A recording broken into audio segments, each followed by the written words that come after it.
Ésaïe, chapitre 5.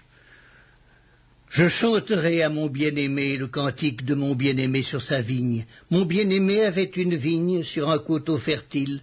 Il en remua le sol, ôta les pierres, et y mit un plan délicieux. Il bâtit une tour au milieu d'elle, et y creusa aussi une cuve. Puis il espéra qu'elle produirait de bons raisins, mais elle en produit de mauvais. Maintenant donc, habitants de Jérusalem et hommes de Juda, soyez juges entre moi et ma vigne. Qui avait-il encore à faire à ma vigne que je n'ai pas fait pour elle?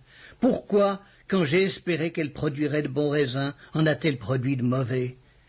Je vous dirai maintenant ce que je vais faire à ma vigne. J'en arracherai la haie pour qu'elle soit broutée. J'en abattrai la clôture pour qu'elle soit foulée aux pieds. Je la réduirai en ruine, elle ne sera plus taillée ni cultivée. Les ronces et les épines y croîtront, et je donnerai mes ordres aux nuées, afin qu'elles ne laissent plus tomber la pluie sur elle. La vigne de l'Éternel des armées, c'est la maison d'Israël, et les hommes de Juda, c'est le plan qu'il chérissait. Il avait espéré de la droiture, et voici du sang versé, de la justice, et voici des cris de détresse. Malheur à ceux qui ajoutent maison à maison, et qui joignent champ à champ, jusqu'à ce qu'il n'y ait plus d'espace, et qu'ils habitent seuls au milieu du pays. Voici ce que m'a révélé l'Éternel des armées.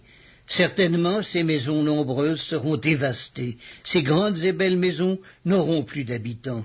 Même 10 arpents de vigne ne produiront qu'un bath, et un homère de semences ne produira qu'un épha.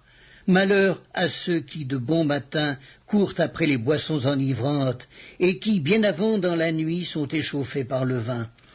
La harpe et le luth, le tambourin, la flûte et le vin animent leur festin. Mais ils ne prennent point garde à l'œuvre de l'Éternel, et ils ne voient point le travail de ses mains. C'est pourquoi mon peuple sera soudain emmené captif.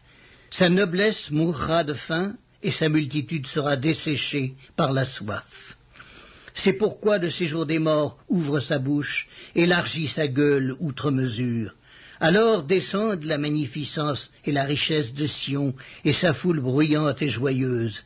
Les petits seront abattus, les grands seront humiliés, et les regards des hautains seront abaissés. L'Éternel des armées sera élevé par le jugement, et le Dieu saint sera sanctifié par la justice. Des brebis paîtront comme sur leur pâturage, et des étrangers dévoreront les possessions ruinées des riches. Malheur à ceux qui tirent l'iniquité avec les cordes du vice, et le péché comme avec les traits d'un char, et qui disent qu'il hâte, qu'il accélère son œuvre, afin que nous la voyions, que le décret du Saint d'Israël arrive et s'exécute, afin que nous le connaissions. Malheur à ceux qui appellent le mal bien et le bien mal, qui changent les ténèbres en lumière et la lumière en ténèbres, qui changent l'amertume en douceur et la douceur en amertume. Malheur à ceux qui sont sages à leurs yeux et qui se croient intelligents. Malheur à ceux qui ont de la bravoure pour boire du vin et de la vaillance pour mêler des liqueurs fortes, qui justifient le coupable pour un présent et enlèvent aux innocents leurs droits.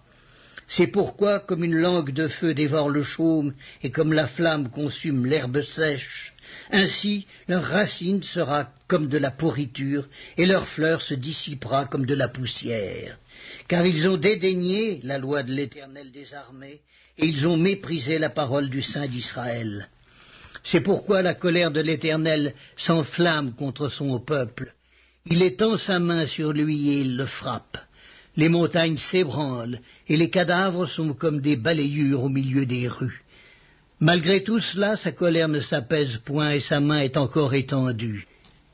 Il élève une bannière pour les peuples lointains, et il en siffle un des extrémités de la terre. Et voici, il arrive avec promptitude et légèreté. Nul n'est fatigué, nul ne chancelle de lassitude, personne ne sommeille ni ne dort. Aucun n'a la ceinture de ses reins détachée, ni la courroie de ses souliers rompue. Ses flèches sont aiguës et tous ses arcs tendus. Les sabots de ses chevaux ressemblent à des cailloux, et les roues de ses chars à un tourbillon. Son rugissement est comme celui d'une lionne. Il rugit comme des lionceaux, il gronde et saisit la proie. Il l'emporte et personne ne vient au secours. En ce jour, il y aura près de lui un mugissement comme celui d'une tempête sur mer. En regardant la terre, on ne verra que les ténèbres, avec des alternatives d'angoisse et d'espérance. Au ciel, l'obscurité régnera. Ésaïe, chapitre 6. L'année de la mort du roi Osias, je vis le Seigneur assis sur un trône très élevé, et les pans de sa robe remplissaient le temple. Des séraphins se tenaient au-dessus de lui. Ils avaient chacun 6 ailes, 2 dont ils se couvraient la face, 2 dont ils se couvraient les pieds, et 2 dont ils se servaient pour voler. Ils criaient l'un à l'autre et disaient « Saint, Saint, Saint est l'Éternel des armées, toute la terre est pleine de sa gloire. » Les portes furent ébranlées dans leurs fondements par la voix qui retentissait, et la maison se remplit de fumée. Alors je dis « Malheur à moi, je suis perdu, car je suis un homme dont les lèvres sont impures. J'habite au milieu d'un peuple dont les lèvres sont impures, et mes yeux ont vu le roi, l'Éternel des armées. » Mais l'un des séraphins vola vers moi, tenant à la main une pierre ardente qu'il avait prise sur l'autel avec des pincettes. Il en toucha ma bouche et dit « Ceci a touché tes lèvres, ton iniquité est enlevée et ton péché est expié. » J'entendis la voix du Seigneur disant « Qui enverrai-je et qui marchera pour nous ?» Je répondis « Me voici, envoie-moi. » Il dit alors « Va. » Et dis à ce peuple, vous entendrez et vous ne comprendrez point, vous verrez et vous ne saisirez point. Rends insensible le cœur de ce peuple, endurcis ses oreilles et bouche-lui les yeux, pour qu'il ne voie point de ses yeux, n'entende point de ses oreilles, ne comprenne point de son cœur, ne se convertisse point et ne soit point guéri. Je dis, jusque à quand, Seigneur? Et il répondit, jusqu'à ce que les villes soient dévastées et privées d'habitants, jusqu'à ce qu'il n'y ait personne dans les maisons et que le pays soit ravagé par la solitude, jusqu'à ce que l'Éternel ait éloigné les hommes et que le pays devienne un immense désert, et s'il y reste encore 1/10 des habitants, ils seront à leur tour anéantis. Mais comme le térébinthe et le chêne conservent leur tronc quand ils sont abattus, une sainte postérité renaîtra de ce peuple.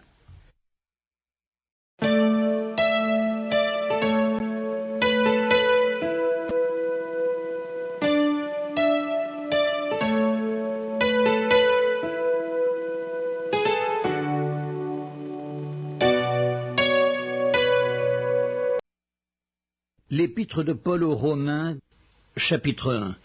Paul, serviteur de Jésus-Christ, appelé à être apôtre, mis à part pour annoncer l'évangile de Dieu, qui avait été promis auparavant de la part de Dieu par ses prophètes dans les Saintes Écritures, et qui concerne son Fils, né de la postérité de David, selon la chair, et déclaré Fils de Dieu avec puissance, selon l'esprit de sainteté, par sa résurrection d'entre les morts, Jésus-Christ, notre Seigneur, par qui nous avons reçu la grâce et l'apostolat, pour amener en son nom à l'obéissance de la foi tous les païens, parmi lesquels vous êtes aussi, vous qui avez été appelés par Jésus-Christ, à tous ceux qui à Rome sont bien-aimés de Dieu, appelés à être saints, que la grâce et la paix vous soient données de la part de Dieu notre Père et du Seigneur Jésus-Christ.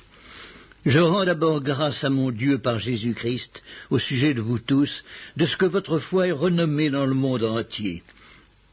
Dieu que je sers en mon esprit dans l'évangile de son Fils, m'est témoin que je fais sans cesse mention de vous, demandant continuellement dans mes prières d'avoir enfin par sa volonté le bonheur d'aller vers vous, car je désire vous voir, pour vous, communiquer quelques dons spirituels, afin que vous soyez affermis, ou plutôt afin que vous soyez encouragés ensemble au milieu de vous, par la foi qui nous est commune à vous et à moi.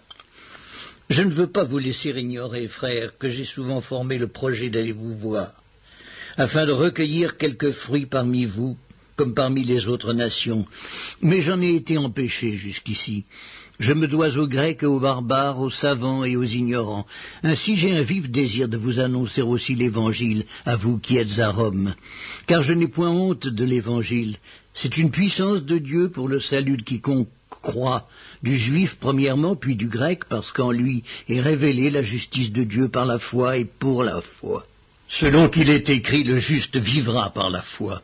La colère de Dieu se révèle du ciel contre toute impiété et toute injustice des hommes qui retiennent injustement la vérité captive, car ce qu'on peut connaître de Dieu est manifeste pour eux, Dieu le leur ayant fait connaître.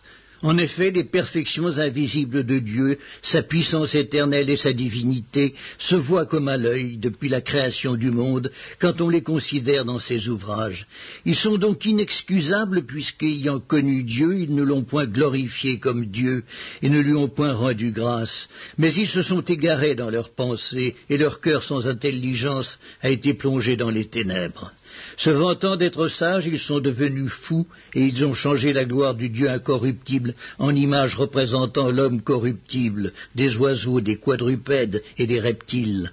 C'est pourquoi Dieu les a livrés à l'impureté, selon les convoitises de leur cœur, en sorte qu'ils déshonorent eux-mêmes leur propre corps, eux qui ont changé la vérité de Dieu en mensonge, et qui ont adoré et servi la créature au lieu du Créateur, qui est béni éternellement. Amen. C'est pourquoi Dieu les a livrés à des passions infâmes, car leurs femmes ont changé l'usage naturel en celui qui est contre nature, et de même les hommes, abandonnant l'usage naturel de la femme, se sont enflammés dans leurs désirs les uns pour les autres, commettant homme avec homme des choses infâmes, et recevant en eux-mêmes le salaire que méritait leur égarement. Comme ils ne se sont pas souciés de connaître Dieu, Dieu les a livrés à leur sens réprouvé pour commettre des choses indignes, étant remplis de toute espèce d'injustice, de méchanceté, de cupidité, de malice, pleins d'envie, de meurtre, de querelles, de ruse, de malignité, rapporteurs, médisants, impies, arrogants, hautains, fanfarons, ingénieux au mal, rebelles à leurs parents, dépourvus d'intelligence, de loyauté, d'affection naturelle, de miséricorde. Et bien qu'ils connaissent le jugement de Dieu, déclarant dignes de mort ceux qui commettent de telles choses, non seulement ils les font, mais ils approuvent ceux qui les font.